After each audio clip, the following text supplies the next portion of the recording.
राधे राधे भक्तों, माघ मास 30वां अध्याय।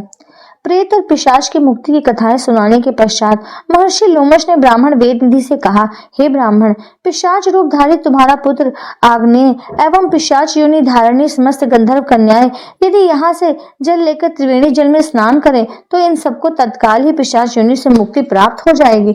महर्षि लोमश के यह वचन सुनकर वे सब के सब बड़े प्रसन्न हुए तथा उन्हें बड़ी सांत्वना प्राप्त हुई। उन सभी ने तत्काल ही महर्षि लोमश के साथ प्रयागराज के लिए प्रस्थान कर दिया। आकाश मार्ग से गमन करते हुए सभी तत्काल ही प्रयागराज पहुंच गए। वहां पहुंचकर महर्षि लोमश ने कहा, आप सब तीर्थराज प्रयागराज के दर्शन करें और इस दिव्य तीर्थ के दर्शन एवं स्नान से अज्ञान, पाप तथा समस्त दुखों का निवारण होता है।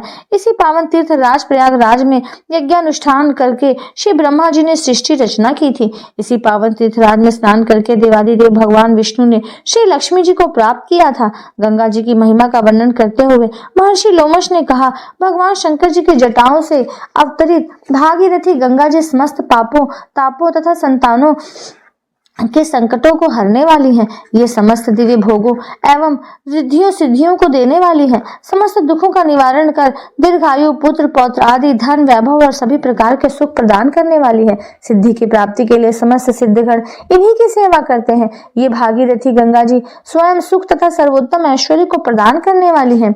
इनके जल में भक्ति भाव सहित स्नान करने से प्राणियों को मोक्ष की प्राप्ति होती है। प्रयागराज में श्री गंगा जी के साथ सूर्य सुता, यमुना जी तथा सरस्वती जी भी हैं। इन तीनों पाप नाशिनी महानदियों का संगम सर्व पाप नाशी तथा दिव्य सुखदायी है। इनके संगम में स्नान करते ही अज्ञान का नाश होकर ज्ञान की प्राप्ति होती है तथा जन्म जन्मांतर के पापों तापों का समूल नाश होकर नरक यातना तथा आवागमन के चक्र से मुक्ति प्राप्त होती है।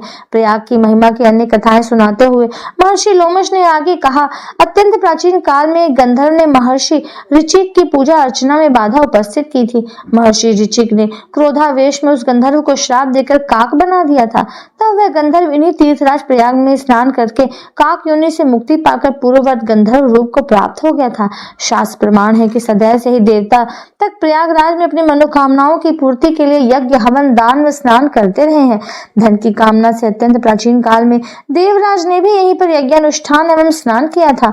भगवान शंकर को प्रसन्न करने और उनकी कृपा प्राप्त करने के लिए महर्षि कश्यप ने इन्हीं तीर्थराज प्रयाग में घोर तप किया था। इसी प्रयागराज पर महर्षि भारद्वाज जी को योग सिद्धि की प्राप्ति हुई। यहीं पर योगेश्वर सनक, सनंदन, सनत कुमारों को दिव्य ब्रह्म ज्ञान एवं उत्तम फल की प्राप्ति हुई थी। इसी प्रकार एक समय स्वर्ग की श्रेष्ठ अप्सरा उर्वशी को देवराज इंद्र के श्राप पर स्वर्ग से निष्कासित होकर पृथ्वी पर आना पड़ा था। तब श्री प्रयागराज में स्नान करके उर्वशी ने इंद्र के श्राप से मुक्ति प्राप्त कर पुनः स्वर्ग में स्थान प्राप्त किया था। हे विप्र, वेदनिधि, सत्य ही तीर्थराज प्रयागराज की महिमा अपार है। इन्होंने ऐसे प्राणियों का भी सदैव उद्धार किया है और कर रहे हैं जिनके उद्धार का अन्य कोई मार्ग नहीं था। देवताओं, ऋषियों, मुनियों, यक्षों, गंधर्वों, मनुष्यों तथा असुरों द्वारा भी पूजित महान तीर्थराज प्रयाग वास्तव में परम वंदनीय है। इनके द्वारा मनोकामनाओं की पूर्तियों और मोक्ष की प्राप्तियों का अति विशाल इतिहास है। सत्य ही तीर्थराज प्रयागराज की महिमा का संपूर्ण वर्णन करने में श्री ब्रह्मा जी, नारद जी और 1000 मुख वाले शेष नाग जी भी पूर्ण समर्थ नहीं है। महर्षि लोमश के आदेशानुसार ब्राह्मण वेदनिधि तथा अन्य उनके पुत्र आग्नेय एवं अन्य 5 गंधर्व कन्याओं ने श्रद्धा भक्ति पूर्वक भगवान का ध्यान करते हुए त्रिवेणी के पवित्र संगम जल में स्नान किया। इसका तत्काल ही चमत्कारी प्रभाव हुआ। उन 6 प्राणियों को पिशाच योनि से छुटकारा प्राप्त होकर उनके पुरुष स्वरूप प्राप्त हो गए। इस चमत्कारी दृश्य को देखकर भाव विभोर होकर धर्मात्मा वेदनिधि ने श्रद्धा और भक्ति से आपल्वित होकर महर्षि लोमश से निवेदन किया कि हे दयामय, आप धन्य हैं। आपकी कृपा से इन 6 प्राणियों के पाप के महासागर से उद्धार हुआ है। हे ऋषि श्रेष्ठ, अब ये समस्त प्राणी आपके शरण में है। आप कृपा करके इनका कर्तव्य एवं भविष्य निर्धारित करें।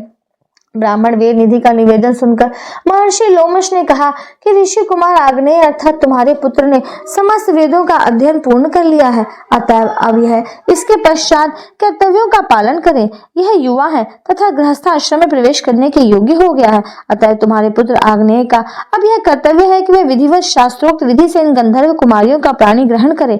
इसके पश्चात महर्षि लोमश के आदेशानुसार आपके पिता के सानिध्य में आग्नेय ने पूर्ण शास्त्रोक्त विधि से उन 5 गंधर्व कुमारियों के साथ पत्नी रूप में पाणी ग्रहण कर लिया। अपनी मनोरथ सिद्धि के हर्ष में आनंदित होकर वे पांचों गंधर्व कुमारियां तथा ऋषि कुमार आग्नेय आनंदोत्सव मनाने लगे।